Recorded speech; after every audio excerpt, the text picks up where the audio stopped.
नमस्कार, खबर बाजार के यूट्यूब चैनल में आपका स्वागत है। टिंकू देवांगन के साथ मैं युवराज सिंह आज़ाद। आपसे आग्रह है इस वीडियो को अंत तक देखिएगा, क्योंकि इस वक्त हम इस वीडियो में बात करने जा रहे हैं राकेश पांडे जी से। राकेश पांडे जी यूथ कांग्रेस के प्रदेश महासचिव हैं, उनसे बातचीत करते हैं। और जो संदर्भ है वो ये है कि रायगढ़ में जिस तरीके से विधानसभा चुनावों के बाद जो नगरीय निकाय के चुनाव, पंचायत चुनाव के बाद जो स्थिति कांग्रेस को रही है, उसके बाद क्या परिस्थितियां हैं संगठन के स्तर पर। तो सीधा मुद्दे पर आते हैं राकेश जी। ये ऐसा कहा जा रहा है कि जिस तरीके से चुनाव में कांग्रेस की परिस्थितियां बनी हैं, हार मिली है, उसके बाद कांग्रेस में जो है एक शून्यता जैसी आती जा रही है। रायगढ़ के संदर्भ में बात करें तो क्या परिस्थितियाँ हैं? देखिए, सबसे पहले खबर बाजार के दर्शकों को मेरा नमस्कार और नवरात्रि की ढेरों शुभकामनाएं सबको। जैसा आप कह रहे हैं कि विधानसभा चुनाव हुआ, फिर नगरीय निकाय का चुनाव हुआ, पंचायत का चुनाव हुआ। देखिए, चुनाव होना तो एक निरंतर प्रक्रिया है और जीतना हारना भी उसका एक पक्ष है।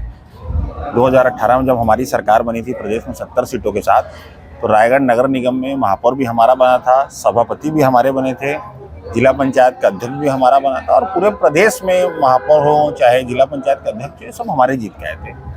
इस बार के जो चुनाव हुए, विधानसभा हो चाहे नगर पंचायत हो चाहे लोकसभा हो, अपेक्षित परिणाम नहीं आए। लोकसभा में कांग्रेस पार्टी का परफॉर्मेंस ठीक है कि हम बहुमत नहीं बनाए, हम सरकार नहीं बनाए, लेकिन दृष्टिकोण होता है। पिछले बार हमारी 54 सीट थी, इस बार हमारी 99 से 100 सीट आई है। और कांग्रेस पार्टी 125 साल पुराना हमारा इतिहास है। लंबे समय से कांग्रेस पार्टी देश में 60-70 साल सरकार में रही है। सुई भी नहीं बनती थी इस देश में, जहाज बड़े बड़े एरोप्लेन, हवाई जहाज बनते हैं। रही बात हमारे संगठन की, तो संगठन पे लगातार काम हो रहा है, लगातार काम हो रहा है। पार्टी के अंदर रहते हुए इस बात को मैं बड़ी गहराई से महसूस करता हूँ। इसे मीडिया में कहने के लिए या दिल बहलाने वाली बात नहीं है। आप अभी देख लीजिए कि हमारे एलओपी श्री राहुल जी, राष्ट्रीय अध्यक्ष खड़गे जी, प्रभारी सचिन पायलट जी पूरे देश भर के जिला अध्यक्षों से सीधा संवाद कर रहे हैं। इससे पहले कभी भी किसी राजनीतिक दल में ऐसी घटनाक्रम देखने को नहीं मिला कि सीधा राष्ट्रीय अध्यक्ष जिला अध्यक्षों को दिल्ली बुलाकर संवाद करें। क्यों हो रहा है ये? इसलिए हो रहा है कि नीचे का जो इनपुट है वो ऊपर जाएगा। कहीं ना कहीं बीच की जो मध्यस्थता रहती थी या ऊपर जो बात पहुंचाने वाले होते थे, शायद सारा बात नहीं पहुंचता था, सारा डेटा नहीं पहुंचता था। लेकिन ये अब सीधा संवाद हो रहा है और इस संवाद से बहुत समाधान होगा और बहुत सारी समस्याओं का हल होगा। इसी संवाद को लेकर थोड़ी अगर एक बात करें कि अभी जिलाध्यक्ष यहाँ के ग्रामीण और शहरी दोनों वही हैं, और रायगढ़ के जिलाध्यक्ष अनिल शुक्ला जी ने भी ये बात कही है कि इस बार का पहले जो 18 का चुनाव था वो संगठन ने लड़ा था और जो इस बार का चुनाव है जनप्रतिनिधियों ने लड़ा है, इसलिए शायद हमको अपेक्षित परिणाम नहीं मिले और बुरी तरह हमको हार मिली है।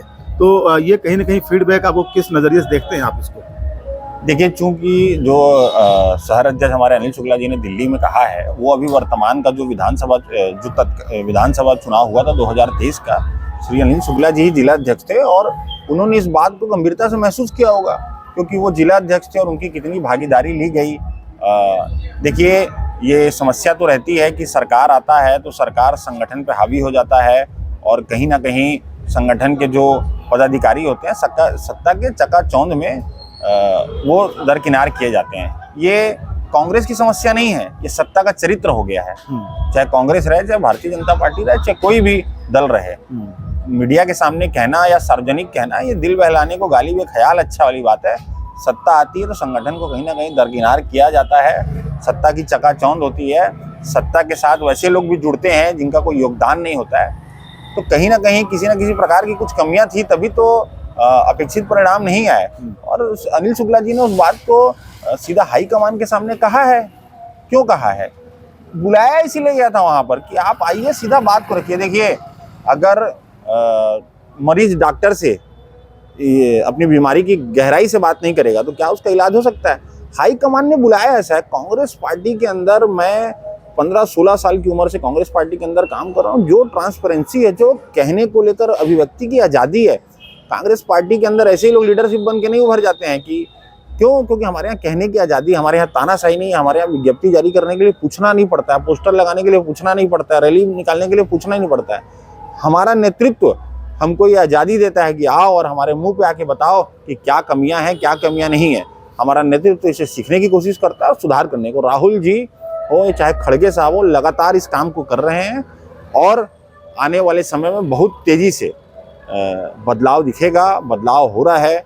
यूथ कांग्रेस यानी स्वयं राहुल गांधी जी ने बड़ा बदलाव किया, तब हमारे जैसे सामान्य परिवार के लोग, मेरे घर से कोई कभी सरपंच पंच भी नहीं बना, पार्षद नहीं बना है और मैं प्रदेश का महामंत्री बना निर्वाचित होकर, तो ये राहुल जी की पॉलिसी के ही कारण है। अच्छा, अब अगर हम बात करें रायगढ़ के संदर्भ में बात करें तो जो पार्षद चुन के हैं, नगरीय निकाय को लेकर बात करें, रायगढ़ नगर निगम में जो पार्षद चुन के आए हैं उनमें बिखराव की स्थिति बनी हुई है। ये भी चर्चा का विषय है कि आपके कांग्रेसी पार्षद ही एकजुट नहीं हैं, क्योंकि क्रॉस वोटिंग हो जाती है।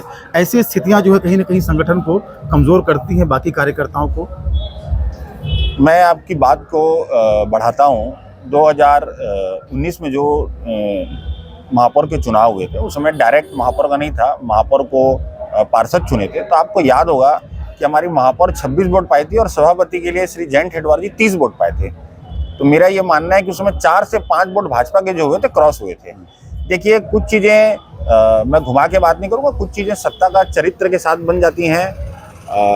हम लोग 12 सीट जीते हैं और मैं ये कहना चाहता हूँ, मैं जब से कांग्रेस की पॉलिटिक्स देख रहा हूँ कि सबसे अच्छी टिकट वितरण इसी बार हुई थी।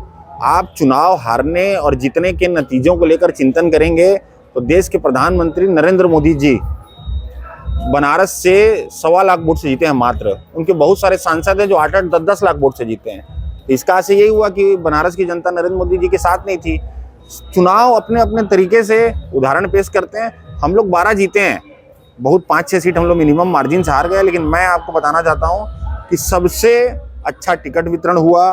संगठन पूरी तरीके से गंभीर था इस चुनाव को लेकर। उसका परिणाम आप ये देख लीजिए कि चाहे भाजपा के एक दिग्गज पार्षद जो अजय योद्धा बनते थे, जो कभी नहीं हारते थे, वार्ड बदल बदल के लड़ते थे, वो हार गए। ये टिकट वितरण के ही कारण हुआ। शहर का जो मुख्य सीट था वार्ड नंबर 19, वहाँ पर भारतीय जनता पार्टी को पता है, उनके नेताओं को पता है कि उनको कितने पापड़ बेलने पड़े हैं, सत्ता का कितना दुरुपयोग करना पड़ा है, तो वो जाकर मुख्य उस वार्ड को चुनाव जीते हैं। चुनाव जीतना, हारना, लड़ना एक निरंतर चलने वाली स्थिति है। 5 साल बाद फिर चुनाव होंगे, फिर नंबर पलटेंगे। ग्रुपबाजी जैसी कोई बात नहीं है।